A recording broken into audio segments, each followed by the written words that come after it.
Good morning students and welcome back to your business study classes. Today we will discuss our new chapter company organization.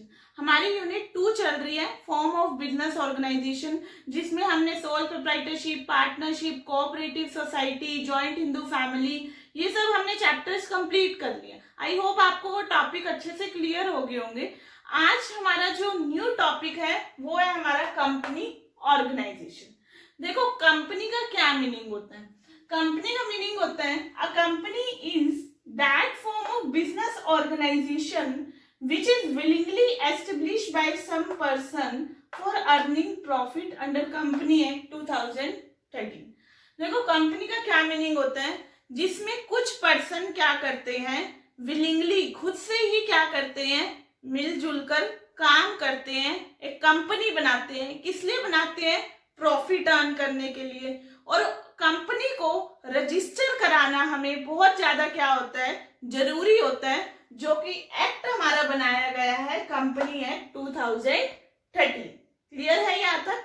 देखो यही पर यही चीज लिखी हुई है, वो फॉर्म ऑफ बिजनेस ऑर्गेनाइजेशन है जो कुछ पर्सन क्या करते हैं, एस्टेब्लिश करते हैं. किस लिए? ऑब्वियस सी बात है, कंपनी एस्टेब्लिश करी है तो प्रॉफिट अर्न करने के लिए ही करी होगी, पैसा कमाने के लिए ही करी होगी.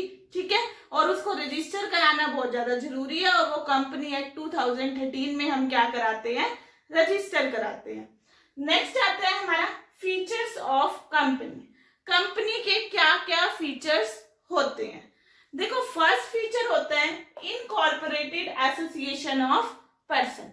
इनकॉर्पोरेटेड का मतलब हमारा क्या होता है, रजिस्ट्रेशन. ठीक है, देखो कंपनी को रजिस्टर कराना क्या है, बहुत ज्यादा जरूरी है. ठीक है, कोई भी एक सिंगल इंडिविजुअल कंपनी को फॉर्म नहीं कर सकता.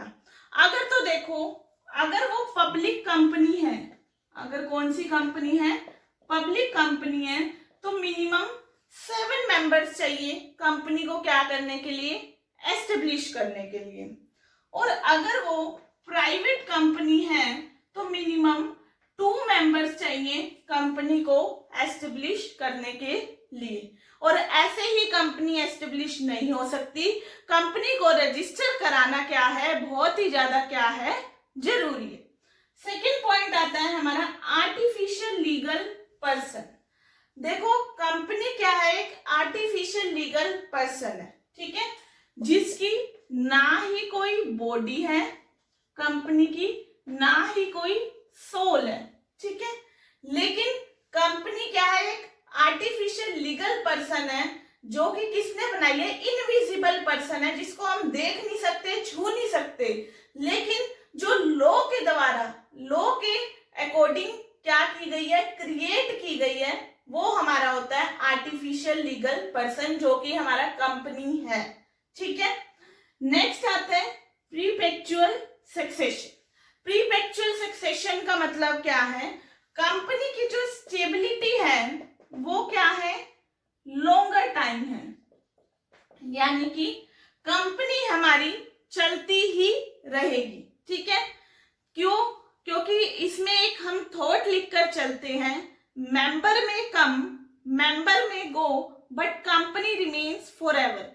चाहे मेंबर आए, चाहे मेंबर जाए, बट जो हमारी कंपनी है वो क्या होगी, ऑलवेज हमारी क्या होगी, चलती ही रहेगी. चाहे एक मेंबर की डेथ भी हो जाए तब भी हमारी कंपनी क्या होगी, ऑलवेज चलती ही रहेगी. जो कंपनी की जो स्टेबिलिटी है वो as comparison to partnership, sole proprietorship, वो क्या है, बहुत ही ज्यादा है, मोर स्टेबिलिटी है. ठीक है, नेक्स्ट उसके बाद पॉइंट आता है हमारा लिमिटेड लायबिलिटी.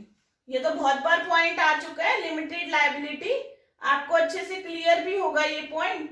लिमिटेड लायबिलिटी का मतलब क्या है, अगर कंपनी को कल को लिक्विडेशन में चली जाती है, कल को दिवालिया हो जाती है, तो जितना शेयर होल्डर्स ने पैसा लगा रखा है उतना ही उन्हें वापस देना पड़ेगा. उनसे उनकी कोई जो पर्सनल प्रॉपर्टी है उन पे कोई भी नुकसान नहीं होगा. यानी कि कंपनी में जितने भी शेयर होल्डर्स होते हैं, सब शेयर होल्डर्स की जो लायबिलिटी होती है वो क्या होती है, लिमिटेड होती है टू देयर इन्वेस्टमेंट. नेक्स्ट उसके बाद आता है हमारा कॉमन सील। कंपनी की क्या है, कॉमन सील का हम यूज करते हैं। देखो कंपनी अपने खुद तो सिग्नेचर कर नहीं सकती, क्योंकि एक कंपनी क्या है, एक आर्टिफिशियल क्या है, लीगल पर्सन है, जिसकी ना ही कोई बॉडी है ना ही कोई सोल है, तो वो खुद तो अपने उठा के सिग्नेचर करेगी नहीं। तो लॉ ने हमें क्या कहा है, कंपनी के आइडेंटिफाई करने के लिए हमें एक कॉमन सील का क्या करना चाहिए, यूज करना चाहिए। ठीक है, जो कि कंपलसरी भी है, हमारे लॉ ने कहा है ये कंपलसरी भी है। अगर आप कोई भी डॉक्यूमेंट किसी को दे रहे हो तो कंपनी की सील जरूर लगी होनी चाहिए, ताकि आइडेंटिफाई हो जाए कि भी ये किस कंपनी की डॉक्यूमेंट है। यानी कि कंपनी की जो स्टैंप वगैरह होती है वो आइडेंटिफाई करती है। नेक्स्ट आता है हमारा लास्ट पॉइंट आता है separation of ownership and management. देखो कंपनी के जो ओनर्स होते हैं वो जगह जगह फैले हुए होते हैं, ठीक है, अलग अलग जगह रह रहे होते हैं, तो वो कंपनी की रूटीन एक्टिविटी को नहीं देख सकते डे टू डे कि भी कंपनी में चल क्या रहा है। ठीक है, कंपनी में कैसी एक्टिविटी, रूटीन एक्टिविटी सही से चल भी रही है या फिर नहीं चल रही। तो जितने जितने ओनर्स होते हैं वो क्या कर लेते हैं, उसी जहां पर कंपनी है उसी जगह पे कुछ पर्सन अपॉइंट कर लेते हैं जो कि उनकी रूटीन एक्टिविटी को देखते हैं। ठीक है, जितनी भी कंपनी की रूटीन एक्टिविटी है वो उसको चेक करते हैं। तो जो वो पर्सन अपॉइंट करते हैं वो हमारे कौन होते हैं, डायरेक्टर। ठीक है, कौन होते हैं, डायरेक्टर। तो देखो ओनर्स तो अलग है, ओनरशिप तो अलग है, मैनेजमेंट काम को डायरेक्टर रन कर रहे हैं, मैनेज कर रहे हैं उसको। तो यानी कि जो ओनरशिप होती है कंपनी में और जो मैनेजमेंट होती है वो क्या होती है, अलग अलग होती है, एक दोनों सेम नहीं होते। तो ये थे हमारे features of company. I hope आपको ये टॉपिक अच्छे से क्लियर हो गया होगा। इस टॉपिक को अच्छे से अपनी नोटबुक पे नोट डाउन भी करना है, ठीक है, और इस टॉपिक को बार बार व्यू करना है अगर टॉपिक में आपको क्लियरेंस चाहिए तो। Okay, thank you everyone.